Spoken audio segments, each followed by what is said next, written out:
नमस्कार दोस्तों, स्वागत है आपका वनडे एग्जाम सेंटर में।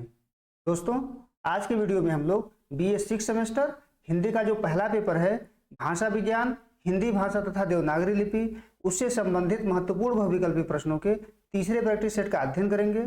आपका यह प्रैक्टिस सेट आपके सिलेबस के चौथे यूनिट पर आधारित है। चलिए बिना देर के प्रश्नों की प्रैक्टिस शुरू करते हैं। आपका पहला प्रश्न है, जिस विज्ञान या शास्त्र में ध्वनियों का अध्ययन किया जाता है उसे कहते हैं। ए फोनेटिक्स कहते हैं, बी है मार्फोलॉजी कहते हैं, सी है दोनों कहते हैं, डी है दोनों में से कोई नहीं। ए ऑप्शन आपका सही हो जाएगा।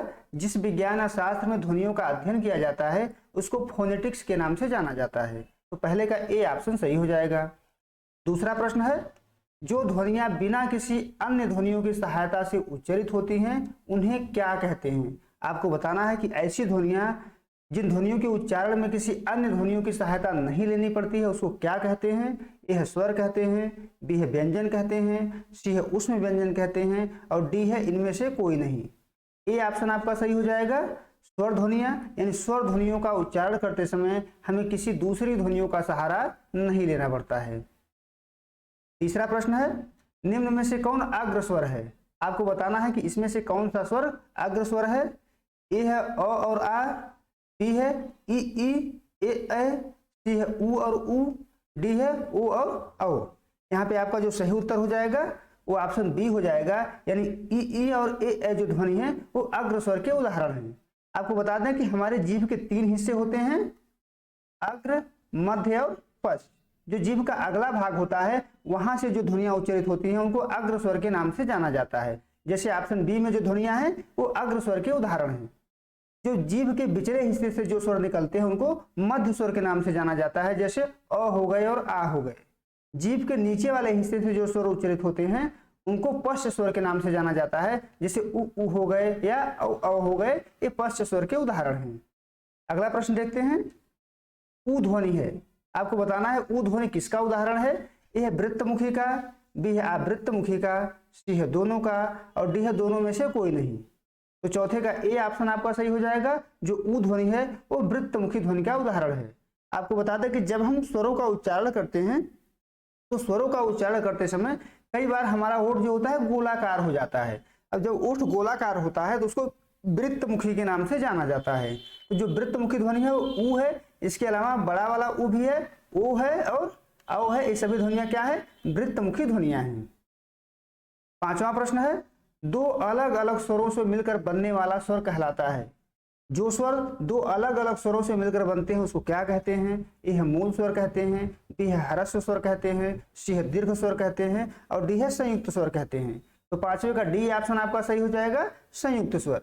संयुक्त स्वर जो होते हैं दो अलग अलग स्वरों से मिलकर के बने होते हैं, जैसे ए हो गया, ओ हो गया, ऐ हो गया और औ हो गया। ये संयुक्त स्वर के उदाहरण हैं जो संख्या में कुल 4 हैं। आगे बढ़ते हैं। छठा प्रश्न है, जिन ध्वनियों के उच्चारण में स्वरों से सहायता लेनी पड़ती है उसे क्या कहते हैं। यानी ऐसी ध्वनियां जिनको उच्चारण करते समय हम स्वर ध्वनियों से सहायता लेते हैं उन ध्वनियों को क्या कहते हैं। ए है स्वर कहते हैं, बी है व्यंजन कहते हैं, सी है अनुनासिक कहते हैं और डी है अनुस्वार कहते हैं। बी ऑप्शन यहाँ पर आपका सही हो जाएगा। इन ध्वनियों को हम व्यंजन ध्वनियों के नाम से जानते हैं। यानी व्यंजन ध्वनियों का उच्चारण करते समय हमें क्या करना पड़ता है, स्वरों से सहायता लेना पड़ता है। बी ऑप्शन यहाँ पर आपका सही हो जाएगा। सातवां प्रश्न है, अभ्यांतर प्रयत्न के आधार पर ध्वनि का वर्गीकरण है। आपको बताना है कि इसमें से कौन अभ्यांतर प्रयत्न के आधार पर ध्वनि का वर्गीकरण है। ए है स्पर्श व्यंजन, बी है अंतस्थ व्यंजन, सी है ऊष्म या संघर्षी व्यंजन, डी है उपर्युक्त सभी। तो डी ऑप्शन यहाँ पर सही हो जाएगा। ऊपर जो तीनों वर्गीकरण है, तीनों ऑप्शन है, वह अभ्यांतर प्रयत्न के आधार पर ध्वनियों का वर्गीकरण है। स्पर्श व्यंजन में जो हमारे वर्ग होते हैं, जैसे क वर्ग हो गया, क ख ग घ अंगा, च वर्ग हो गया, च छ ज झ इया, इस प्रकार से 5 वर्ग हैं। पांचों वर्ग किसमें आते हैं, स्पर्श व्यंजन में आते हैं। अंतस्थ व्यंजन क्या होते हैं, य हो गया, र हो गया, ल हो गया और व हो गया, ये अंतस्थ व्यंजन कहलाते हैं। उसमें संघर्षी व्यंजन में हमारे स, स और ह ध्वनियां आती हैं। डी ऑप्शन यहाँ पर आपका सही हो जाएगा। आठवां प्रश्न है, निम्न में से कौन अंतस्थ व्यंजन है। आपको बताना है इसमें से कौन सा व्यंजन जो है अंतस्थ व्यंजन है। ए है य और व, बी है क और ख, सी है स और स और डी है ह। यहाँ जो 8वें का आपका सही उत्तर हो जाएगा ऑप्शन ए सही हो जाएगा। य और व जो ध्वनि है वो अंतस्थ व्यंजन के उदाहरण हैं। इसके अलावा य व के अलावा जो है र और ल ध्वनियां भी अंतस्थ व्यंजन के अंतर्गत ही आती हैं। आपको बता दें जो अंतस्थ व्यंजन होते हैं वो स्वर और व्यंजन के मध्यवर्ती होते हैं, न तो ये पूरी तरीके से स्वर होते हैं और न ही पूरी तरीके से व्यंजन होते हैं। और यह मात्रा य और व ध्वनियों में ज्यादा पाई जाती है, इसलिए कभी कभी हम य और व ध्वनि को अर्ध स्वर के नाम से भी जानते हैं। तो 8वें का ए ऑप्शन यहाँ पर आपका सही हो जाएगा। 9वां प्रश्न है च श ट ह व्यंजन उदाहरण है। आपको बताना है कि जो व्यंजन ऊपर दिए गए हैं ये किसके उदाहरण हैं। यह है स्पर्श व्यंजन के, बी है ऊष्म व्यंजन के, सी है अंतस्थ व्यंजन के और डी है अर्ध व्यंजन के। यहाँ 9वें का आपका बी ऑप्शन सही हो जाएगा। जो ऊपर ध्वनियां दी गई हैं ये ऊष्म व्यंजन के उदाहरण हैं। आपको बता दें कि ऊष्म व्यंजन वे व्यंजन होते हैं जिनका उच्चारण करते समय घर्षण की मात्रा ज्यादा होती है, हवा रगड़ खाते हुए बाहर निकलती है और घर्षण की मात्रा ज्यादा होती है, इसलिए ऊष्म या संघर्षी व्यंजन के नाम से इसको जाना जाता है। 9वें का बी ऑप्शन यहाँ पर आपका सही हो जाएगा। 10वां प्रश्न है बाह्य प्रयत्न के आधार पर ध्वनियों का वर्गीकरण है। इसमें से कौन सा वर्गीकरण बाह्य प्रयत्न के आधार पर ध्वनियों का वर्गीकरण है। ए है घोष ध्वनि, बी है अघोष ध्वनि, सी है महाप्राण ध्वनि और डी है उपर्युक्त सभी। यहाँ आपका डी ऑप्शन सही हो जाएगा।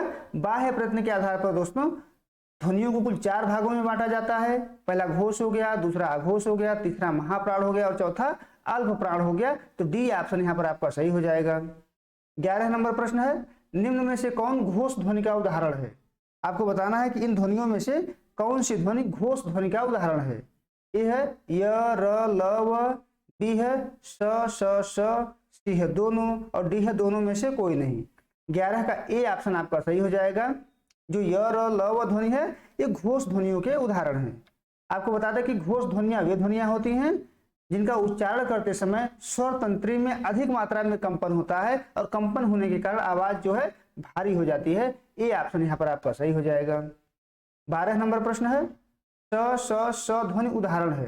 ये जो तीनों स हैं ये किसके उदाहरण हैं। ए है घोष ध्वनि के, बी है अघोष ध्वनि के, सी है स्पर्श व्यंजन के और डी है इनमें से कोई नहीं। यहाँ 12 का बी ऑप्शन आपका सही हो जाएगा। ये जो तीनों स हैं ये अघोष ध्वनि के उदाहरण हैं। आपको बता दें कि अघोष जो ध्वनि होती है वह भारी नहीं होती है क्योंकि उसमें स्वर तंत्री में कंपन बहुत अधिक नहीं होता है, केवल श्वास का प्रयोग करके इसका उच्चारण किया जाता है। 12 का बी ऑप्शन आपका सही हो जाएगा। 13 नंबर प्रश्न है स्पर्श व्यंजन में प्रत्येक वर्ग का दूसरा और चौथा व्यंजन कहलाता है। हम आपको पहले बता चुके हैं कि स्पर्श व्यंजन क्या होते हैं। जो हमारे पंचवर्ग है जैसे क वर्ग हो गया, क ख ग घ ङ, च वर्ग हो गया, च छ ज झ ञ। और यहाँ आपसे पूछा गया है कि प्रत्येक वर्ग का दूसरा और चौथा व्यंजन कहलाता है, यानी क्या कहलाता है। ए है महाप्राण ध्वनि कहलाता है, बी है अल्प प्राण ध्वनि कहलाता है, सी है पार्श्विक ध्वनि कहलाता है और डी है लुंठित ध्वनि कहलाता है। 13 का ए ऑप्शन आपका सही हो जाएगा। महाप्राण ध्वनि कहलाता है, यानी स्पर्श व्यंजन के प्रत्येक वर्ग का दूसरा और चौथा व्यंजन जो होता है उसको महाप्राण ध्वनि के नाम से जाना जाता है। आपको बता दें कि महाप्राण ध्वनियां वे ध्वनियां होती हैं जिनको बोलने में ज्यादा ऊर्जा, ज्यादा श्वास और ज्यादा वायु खर्च होती है।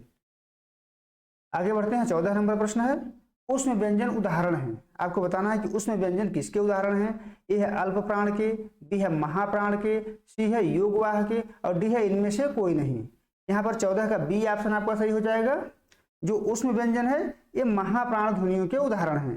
जैसे ऊष्म व्यंजन कौन कौन से हैं। स हो गए, स हो गए, स हो गए और ह। ये ऊष्म व्यंजन जो है महाप्राण ध्वनियों के उदाहरण है। तो 14 का बी ऑप्शन यहाँ पर आपका सही हो गया। 15 नंबर प्रश्न है अंतस्थ व्यंजन होते हैं।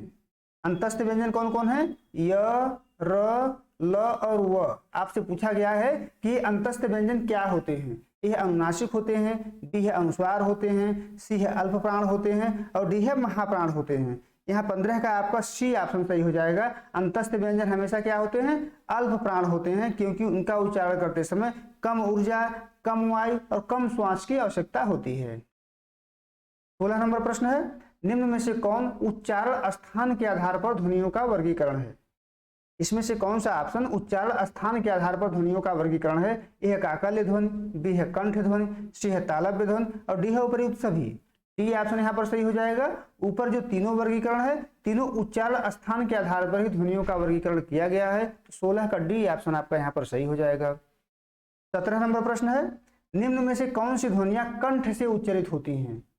कौन सी ध्वनि इसमें से कंठ से उच्चरित होती है? ए है क वर्ग, बी है ट वर्ग, च वर्ग, सी है ट वर्ग और डी है प वर्ग। ए ऑप्शन आपका सही हो जाएगा। जो क वर्ग होता है वो कहां से उच्चरित हो जाता है? कंठ से उच्चरित होता है, तो 17 का ए ऑप्शन आपका सही हो जाएगा। आगे बढ़ते हैं। 18 नंबर प्रश्न है, स ध्वनि है। स ध्वनि जो है किसका उदाहरण है? ए है तालव्य ध्वनि का, बी है मूर्धन्य ध्वनि का, सी है दंत ध्वनि का और डी है ओष्ठ ध्वनि का। यहाँ 18 का ए ऑप्शन सही हो जाएगा। जो स है वो तालव्य ध्वनि का उदाहरण है। तालव्य ध्वनि उन ध्वनियों को कहते हैं जिनका उच्चारण तालु से किया जाता है। मुख के भीतर जो हमारा तालु है वहां से उच्चरित होने वाले ध्वनियों को तालव्य ध्वनि के नाम से जाना जाता है, और जो ये स है ये तालव्य स के नाम से जाना जाता है। 19 नंबर प्रश्न है, निम्न में से कौन मूर्धन्य ध्वनि का उदाहरण है? जो हमारे मूर्धा से उत्पन्न होती हैं उन ध्वनियों को मूर्धन्य ध्वनि कहा जाता है। ऑप्शन ए है स, ऑप्शन बी है न, ऑप्शन सी है क और ऑप्शन डी है च। यहाँ पर ए ऑप्शन 19 का सही हो जाएगा। स जो है मूर्धन्य ध्वनि का उदाहरण है। आपको बता दो ट वर्ग है, ट वर्ग पूरा जो है किसका उदाहरण है? मूर्धन्य ध्वनि का ही उदाहरण है। आगे बढ़ते हैं। 20वां प्रश्न है, निम्न में से कौन सी ध्वनि अयोगवाह होती है? आपको बताना है इसमें से कौन सी ध्वनि अयोगवाह होती है। ए है अनुस्वार, बी है अनुनासिक, सी है विसर्ग और डी है उपर्युक्त सभी। तो डी ऑप्शन यहाँ पर आपका सही हो जाएगा। ये तीनों ध्वनियां होती हैं, अनुस्वार, अनुनासिक और विसर्ग, तीनों ध्वनियां अयोगवाह ध्वनियों के नाम से जानी जाती हैं। डी ऑप्शन यहाँ पर आपका सही हो जाएगा। उम्मीद है दोस्तों आपको ये वीडियो पसंद आया होगा। आप हमारे चैनल को सब्सक्राइब करिए, वीडियो को लाइक करिए, शेयर करिए। बहुत बहुत धन्यवाद।